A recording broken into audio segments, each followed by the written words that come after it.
Hey, good evening, everyone. This is Robert with the world-renowned Mr. Texas Real Estate, and I want to welcome you to another Red Talk Real Estate Discussions. I'm joined by Jason Bible and Alex from Jet Lending. Say hello, Alex. Hello. Jason is my partner, and been together now. This is our fifth year. Oh. Wow. Interesting. Pretty good. Tonight we're going to talk about goal setting and what 2023 looks like. And one of the things that Jason and I absolutely preach all the time is before we can start anything, we have to answer two questions. Jason, who are you? What do you want? If you don't know those two answers, you're just spinning your wheels. You'll be chasing all kinds of different squirrels. So we'll start with who are you with the panel, and we'll start with Alex. Why don't you tell them a little bit about yourself, how you got here from the other side of the country? Yeah, okay. My name is Alex Buriak. I'm the Senior Vice President over at Jet Lending. Basically, I run as their COO and their CMO of the company. My story is, it's going to be something where you guys can see, you can come to real estate from anywhere. I'm naturally born in Pittsburgh, Pennsylvania, but I moved 18 times. I've been to 38 states, been everywhere in the country. So my travels and education brought me into medicine. When I went to college, I was always good at opening businesses. I wrote my first college as an undergraduate for the University of Pittsburgh. I wrote the PA program. Then I became a doctor, opened up practices, see patients, but it's nothing what I signed up for. It wasn't ever about helping people. So I got into real estate and I asked for a job at this place called Jet Lending. And here, in my interview, here walks my patient. He was one of the owners of the company I didn't even know. And I ended up doing loans for Jet Lending and growing that business and now basically run the day-to-day operations. And I tell you that story because you can be from anywhere, you can do anything, you can have any kind of educational background. But if you got the grit and desire to improve yourself and improve your business, you can do this. This is just math. So dealing with these two guys, you're in good hands. And I think that's basically my story. I'll even add, it's simple math. You don't even have to turn the phone sideways. Mm-hmm. It's just addition, subtraction, multiplication, and division. I mean, how many of y'all knew that when you turn the phone sideways, you get all your scientific functions? Okay, all right. Because everyone's like, I got a couple of people looking at me like, no, turn it sideways. Jason, why don't you tell them your story? Background is in biomedical research. I got an undergrad in environmental science chemistry. So I worked in risk management in the biomedical research world for about 15 years. And I bought a couple houses to flip, bought a couple to rent, and then figured out when I was 35 years old, I was kind of at the peak of my career unless I went and got a PhD. So I said, screw it, started a company called Houston House Buyers, bought about 100 houses a year for a couple of years, and then I partnered up with Rob, and we started doing buy and hold. I don't really want to flip another house the rest of my life, to be quite honest with you. So that's basically what I did, and I'm not one of these guys going to tell you quit your job because the man sucks or any of that nonsense. Most of y'all need your job. Most of you don't have it's not aptitude, just don't have the patience for being an entrepreneur. So it's a lot easier just buy a couple little houses, buy an apartment complex here or there. Most people need to kind of interact with other folks. It's hard to be an entrepreneur. That whole rich dad, poor dad is kind of nonsense when you really get down to it. But in any case, I've been doing this. This is year 10 for me. So it's July 4th will be 10 years in real estate. That's my story. So I became an entrepreneur and failed massively. I did a consulting business and I took some wrong advice. And the next thing you know, I am $452,000 in personal debt. So not there now. I'm now in much, much, much better shape. So I always tell folks, if you're not starting from $452,000 in debt, you have an advantage over me. I got into real estate because I had no work. It was 2010, and I had a construction background, and I was doing some things, and that whole market dried up. And I went to work for a contractor who was rehabbing Fannie Mae and Freddie Mac loans in the Southern California. And I moved from New Jersey to California because that was the only job that presented itself to me back in all that mess. And that's how I learned the business. And it was up and down. And finally I hooked up with a guy named Zach. And Zach said, "Hey, you still doing construction?" I said, "Yeah, it's getting light though. Freddie's not rehabbing." Because back in 2010 and 2011, the only one buying Fannie Mae and Freddie Mac houses were investors. So they're like, well, why should we rehab them? We'll just sell them as is.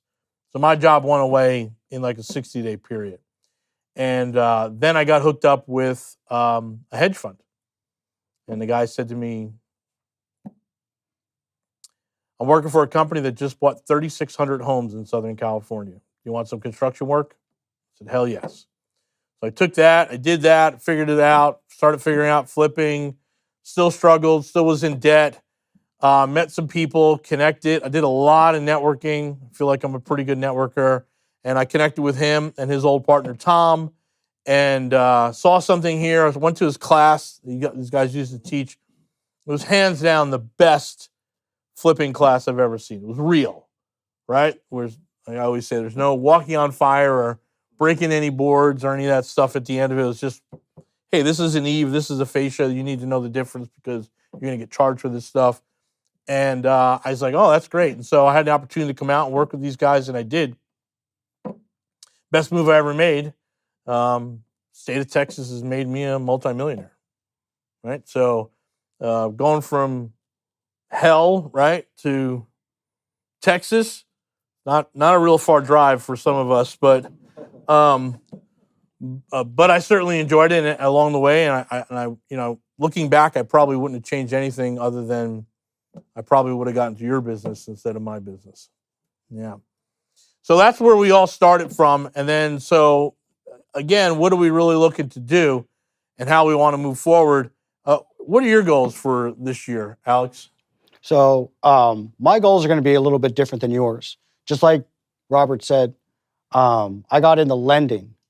I tell people in the 1849 gold rush, there's people that went to go mine gold, but everybody made money selling axes. And I wanted to sell axes, and that's money. So my goals for this is to deploy, last year I deployed $126 million of capital. My personal goal for that is to do 10% more of that, and then to branch out into not just small balance, but medium and large balance commercial projects. Because we've done some test studies with that. We've had some great success on 2 projects. So now we're trying to branch out into the 8s and 9-figure deals. Jason, where are you going?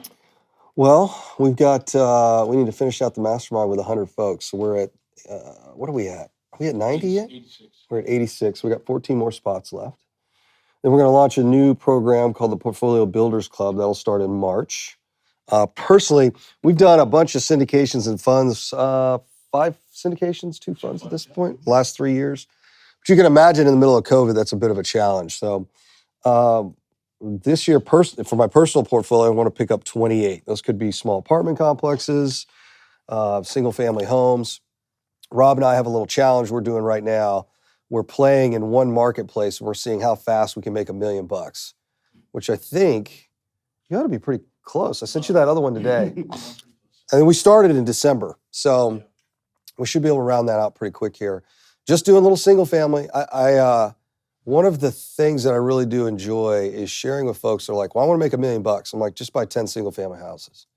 It's really not that hard. Like, you don't have to do 1,000-unit apartment complex. So in any case, yeah, that's my goals for this year, pick up 28. I think I've got 6 already. I'm going back and forth on these other 2, so we'll see if they hit. But that's my goals here. Yeah. Yeah, same thing. We're doing it. I'm there's a number that I want to get to, and then the next 3 years just take money from other things that we're doing and pay off. I'm 56 in 2 weeks, and give myself to 60 to have $5 million worth of real estate free and clear. So if you have $5 million free and clear, it's a pretty damn good life, right? So that's what we're looking to do. And so I'll just tell you, we had a really interesting conversation. Chad, you were there yesterday. And I know sometimes this stuff sounds a little foo-foo and little California coast, manifesting things. And, if everyone, has everyone watched or seen The Secret? Read it, right? I got about 15 minutes into it. I'm like, this is total nonsense. You were totally into it, you know I it. was not. So I'm like, here's what the is thing. this? Fuck this. So I'm going to bring both worlds together. So who here are like absolute corporate professionals? Gotcha. So yesterday we're talking about this business that we're like, hey, okay, we've done really good over these 4 businesses. Here's a 5th one. Let's sit down and think of it. And what Jason is really, really good at is breaking it all down to the first principle, right? Basically, why are we doing this? And so we did the math and we said, hey, over 5 years, we want to make some fees and we want to make $600,000 each. And he just said, well, why don't we just go buy 6 single-family homes this year and wait 2 years? I was like, you're absolutely right. I'm never doing that business again. And so we have a world, and this is really just basic. I mean, if you guys ever heard of Six Sigma, right? Like, this is constant improvement. This is what we're talking about when we're setting our goals and all that stuff. And then, of course, some dude from California comes along and, makes it all flowery and is a guru. But at the core essence of what we're doing is really just constant improvement mechanisms, right? We set a goal, we monitor the goal. If we're off, we fix it or adjust. We wait for the results, we set another goal, right? This is just the constant improvement model, right? Six Sigma, there's a whole bunch of other training out there, and you guys you're an MBA program, right? It's the same stuff. So we shouldn't be scared off of this stuff because it sounds a little lefty, a little foo-foo out there, when really every day there's corporations operating on the same principles that the guru has broken it down to you, right? Write it down. That's a basic goal setting, right? Write your goals down. Same thing over here. What's the business plan? What is the function of this thing that we're trying to do? Monitor your goals, right? We're going to same thing. We're going to monitor. Like, have it. What is the outlook, right? What's the outcome? What's the intended outcome? So whether it's in a business plan or on a vision board, it's the same thing. And so however you approach it, it's going to be write it down, do the work, monitor the progress, adjust when you need adjusting, see what the results are. If you like the results, rinse and repeat. If you didn't like the results, then you got to go back and change it. Right? So again, whether we're calling it, goal setting and visualization and, manifesting all our desires, or we're calling it Six Sigma, it's kind of the same thing. You agree? Yeah, I was actually just thinking about what's the, is it the 6 layers or why? 7 layers. That's what it is. 7 levels of why. That's a scary one. So we did, why don't you explain that and then I'll tell you how I used it the other day. So here's the deal. We have a mastermind. We have 80-something people in the mastermind, and we're here to help them, right? But unless I know what they really want, I can't help them. So there's a lot of people bouncing around, and they won't pull the trigger on certain things because they themselves don't know what they want.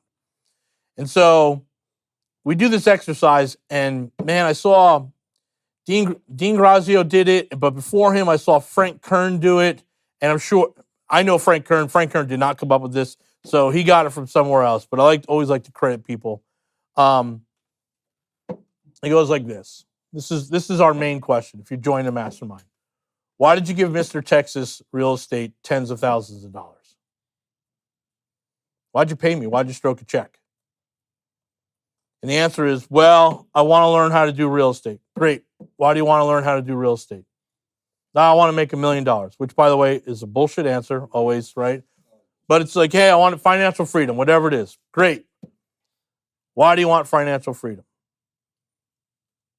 And so then we got 3 questions that are outside, and that 4th question you got to answer internally. Why do you want financial freedom? And this could be, well, I want my family to be, secure. Why do you want your family to be secure? And it really comes down to that sort of inner fear, that thing that the dark side of us that motivates us. And once we conquer that and realize, hey, I want to have $5 million worth of free and clear real estate because I want to make sure that my wife is taken care of for the rest of her life and that I can support my friends around me. Like, that's the core of it, right? If you ask me why, because when I was $452,000 in debt, I was a pretty shitty husband. And through all of that, there was only one person who stayed next to me, and that was my wife. She deserves everything she's going to get and has gotten. So that's my why, right? But it has to go for more than just, I want a new Tesla, I want this, I want a boat, all this other stuff too. Holy crap, you really got to figure out who you are. We got to know that out. And then once we do figure out your why, then we can figure out what you really want. Most people come to us, they don't know. We just say, go for 10 houses free and clear in 5 years. Start there. As a company, because you guys have to think about yourselves, and I hate to tell you this, but you're a little company. You are you have decided to branch out into an entrepreneurial space to gain wealth for yourself. So you do have to run yourself as a company. You have to wear many hats, but you actually have to, but this is how you break it down as I do operations for Jet Lending. You're going to have little departments, and they're all you in the beginning. You're going to have a plan of what that person does, when it has to happen. You have to keep track of, just like when Jason said, how many offers did you make? And you made 0, so you're batting 0 right now. Let's say you made 12 offers and got 1. What's your conversion rate? How much money did you spend on that marketing? How much, so you can start watching money in and money out. So everything that you're doing, you're running a small little business. One of the things I see people fail at in goal setting in this business is they take it, and don't take offense to what I'm going to say, they take it almost like a hobby. I'm going to be an investor, so in my spare time, I'm going to buy houses. And some of you that you guys have purchased your own personal house, how long did that take you? And that was something you were going to live in, okay? So this is going to be something in the beginning. It takes a dedication of time and effort. But a lot of you guys right now are like, well, I want to jump into buying. Okay, well, do you have everything? Maybe that's not you. Did you actually go through right now and think of your operations? Did you actually say, okay, today I like making deals. One day you're a marketing person. Well, I don't know social media. Just post something. Get in there. Stop trying to learn everything and just trying to I need to do these things today. I need to accomplish this, and then measure how it happened and then adjust. So the key performance indicators for my company, it's been around for 19 years. So if I actually sit there and tell you everything that I have in place, it's going to overwhelm you because a lot of you guys are just starting. You don't have HubSpot and CRMs and all these other things. You don't have those things. But what you do have is the idea of organization and time management. And how can you manage your time and what's making you the most money? I have a saying in my office. How do you make more money by not doing much of what you're already doing? Okay? So you just adding more jobs to yourself. You're going to burn yourself out without operations, without a way to measure your time. There's going to be things in this business you're going to have to pay for dollars-wise. There's some of these things in this business you're going to have to pay for it with time. You're always going to pay for a little bit of both, but you got to figure out which one's going to be more valuable at what you're doing. Sometimes paying more money to somebody to give you more time because this is making you more money with the time that you're using. How do you do that? You got to measure it. One of the biggest things I tell my investors when they close a loan is calculating their profit margins. Because a lot of them will say, well, I bought it for this and the rehab's this, so I'm making 50 grand. No, you're not. Did you count your closing costs? Did you count your agent fees when you sell it? What about you held it for 7 months? What about the HOA dues that were done? You had to keep the power on for the power tools to fix the house, right? Somebody's hopefully going to the bathroom in the house when they're fixing it so the water's running, right? You're paying for utilities, right? You're keeping the lawn cut, right? All these little fees. and you deduct to find out what your net is. And that's what these gentlemen were talking about is simple math. How do you figure out where you are in space and profits with money in and money out? That's going to be your first key indicator of how much money you're coming in and how much is going out, and are you in the black? And today we'll talk more about goals and how to get there. So the book that I would recommend based on what he just talked about would be The E-Myth by Michael Gerber. And there's actually a real estate version that was with Michael Gerber and Thane Merrill. And actually turned out it was actually a pretty good book. So If you want the NBA version, it's called the Balanced Scorecard. If you have trouble sleeping, start reading that. You'll knock right out. But What was the book called again? Balanced Scorecard. So No, not the Oh, the E-Myth. Oh, it's E-Myth, E-Myth real with estate. Thane Merrill. Oh, that's what I need. Thank you. That is exactly what I was looking for because I knew this was going to come up. What are you counting the days of Christmas? Oh, I'm making shit real simple. 2023 is making shit simple. Because all I got, here, how many D's do we have in our mastermind, Rob? enough. Enough. Too many. Does everybody know is everybody familiar with disc profile? Not D's, our C's. C's. Ooh, too many. Does everybody know what a C is in a C stands for conscientious. Yeah, conscientious, very conscientious. They could fly the space shuttle on an Excel spreadsheet, but can't figure out if they want a peanut butter jelly sandwich or a ham sandwich today, because they haven't quite mapped it out yet. So, my D's and my I's in, We're done. yeah, they're done. Like the D's and the I's, we make everybody, when they go to our 3-day event, if you guys come on Thursday night, we do disc profile for everybody. And the folks that are D's and I's when they join our mastermind, they're like here and gone. Like they go, oh, this is what I have to do? Okay, boop. And they just do it in a year or two, they're gone. Everybody wonders in our mastermind, where's Jeff Smith? I'm like, he was done in like 18 months. You guys are still trying to figure out cell 87, how does it get into B16? He bought 37 doors and said, I'm done. So in any case, because we have so many really smart people, I went back to my grade school days. Has anybody ever made one of these chains before? So let's say November, it's Thanksgiving, and you're a little kid and you cannot wait for Christmas. So then you made one of these out of construction paper and each ring represented a day. So every day you tear off a ring before you went to bed and you knew you were this many days from Christmas, this many days from Christmas, this many days from Christmas. So a little preview for those of you who are going to be in our March Mastermind, you're going to build one of these for this year. And then you're going to tape it in your bathroom window. So you see this thing, or bathroom mirror. So you see this thing every single day. What does each ring stand for? This is for me. This is all the stuff I got to buy this year. In fact, Kate, who helps me run the Texas Portfolio Builders Club, had to build one of these with 72 on here. She was real happy about that, by the way. So that'll be hanging in our office downstairs. You'll see it, across the office. So anyways, this represents a number of properties I got to buy in my personal portfolio this year. This doesn't include all the other stuff I got to do for you guys and our syndications and funds and all that other stuff. This is just mine. So this is how it works. I contract a property, I rehab it, I get a tenant in there, I refinance it. Then I can take one of these off. It's not when you buy one, it's not when you contract one, because it's not what Rob likes to call put to bed yet.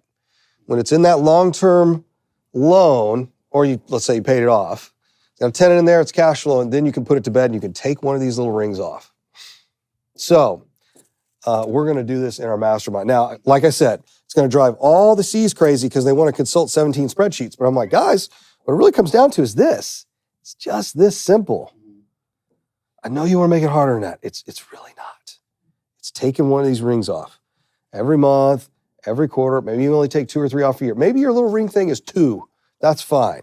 At least you're taking one of these off. Whatever your goal is, this is what it should be. Just taking one little ring off at a time.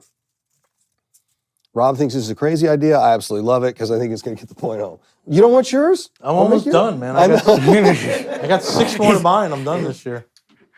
So since most of us are here, I'm assuming because we want to gain some personal wealth, right? If you haven't taken action, I'll just give you the reality, and this is something Catherine took from you. So if you had $100,000 sitting on the sideline last year to invest in active real estate, meaning buying a property, you lost 20% last year. because the market went up 17.9% or something like that. You lost that, and that's never coming back. You're not down, you lost it. There's no rebounding from that. If you had taken your $100,000 and placed it into a $300,000 property, that property would have appreciated last year about 17%. Anything under 300,000 is moving in this market. You had 100, you bought 300, you lost 17% times 300. You lost $51,000. This is what people don't understand. Because you don't spend it, you think you're not losing it. There's a thing out there called opportunity cost. And the opportunity last year was to make about 17% appreciation. And that opportunity is now gone. You're not getting that back. So if you had money to deploy, whatever it is, we teach this in the Mastermind. If I have $50,000, I can probably buy a $150,000 property. And that $150,000 property went up 24%, 25% last year. $25,000, excuse me. You lost that $25,000. The opportunity is gone. The longer you wait, the more you lose to the opportunity cost. That is something that is a tax that gets taken and you never get it back. And we look at it all the time. We're like, we are mired in this thing right now. We're like, we've got to get out of this because we're losing opportunities over here. So if you're trying to figure out and get yourself motivated to get things done, just understand that if you have dollars to deploy, you're losing about 50% of the capital you have to deploy. Because the great thing about real estate is we can leverage, right? We can take $100,000 cash and we can buy a $300,000 property. That $300,000 property appreciates on the total, the $300,000, not on your $100,000. That would have been about $50,000. We look at it every single day. This is how we're going to make $1 million. And I'm almost done. I need like 6 more properties and then we're done. So it's just opportunity. So just because you haven't spent it doesn't mean you haven't already lost it. And that's the thing we have to communicate to our C's, to those that are just slow in making decisions, moving it. Conversely, we had a woman join the Mastermind. She hasn't been to one dang meeting, and she bought 11 properties, 11 doors in the last 3 weeks. She came in, she's like, I'll take that one, I'll take that one, I'll take that one. I don't know about that one. I'm like, yeah, buy that one too. She's like, okay, I'll buy that one too. I'm taking it down. So there was no opportunity lost for her. Right? She had money. It's an energy, right? It needs to find a place. It's not doing anything sitting in your bank account. In fact, it's losing money every day. And I'll just tell you, that is an opportunity lost on appreciation. We won't even mention about inflation. If you have capital, this is what we're trying to get people to understand, is to deploy it. So whatever you got to do to set your goals to get money moving, great. Even if you just lend it to me and him at 8 and 10%, it is better than not doing anything with it. Sorry, Alex, we got to. All right. So any other thoughts or wisdom you want to pair, and we'll go to Q&A? I think everybody needs one of those. Yes, That's absolutely. awesome. Yeah, I mean, one of the things I think about, like everything we talked about is useful. But there's some of you in this room today, I know I can feel it. It's like, yeah, I'm hearing you, stuff like that. But how do I start? I still don't know where I'm going to start. I don't have $100,000. I don't have this. How do I start this? Well, first thing Robert said earlier that's very intuitive, that it's the damn truth. It's about you need to know what you need to get to. We were talking about it earlier today. If you have an end goal, we all know Robert's goal, he needed $5 million of cleared assets before he started. Now, I guarantee you, 5 years ago, he had a similar idea. He may have adjusted over time to say, well, maybe we started $3 million, he moved it to $5 million because $3 million was too easy for Robert. So he moved it to $5 million. Yes. But he had the goal and he reverse engineered backwards. everybody laughs at this. I told you the story. I was sitting in my apartment in college. You guys are laughing. I tell you this. No, you'll laugh inside, maybe not. But if your dream and your goal isn't big enough or it makes people feel uncomfortable, it's not big enough. If your dream doesn't scare the shit out of you, it ain't big enough. I was sitting in my apartment, not a stitch of furniture. I slept on the ground, and I figured, how the hell do I get out of this?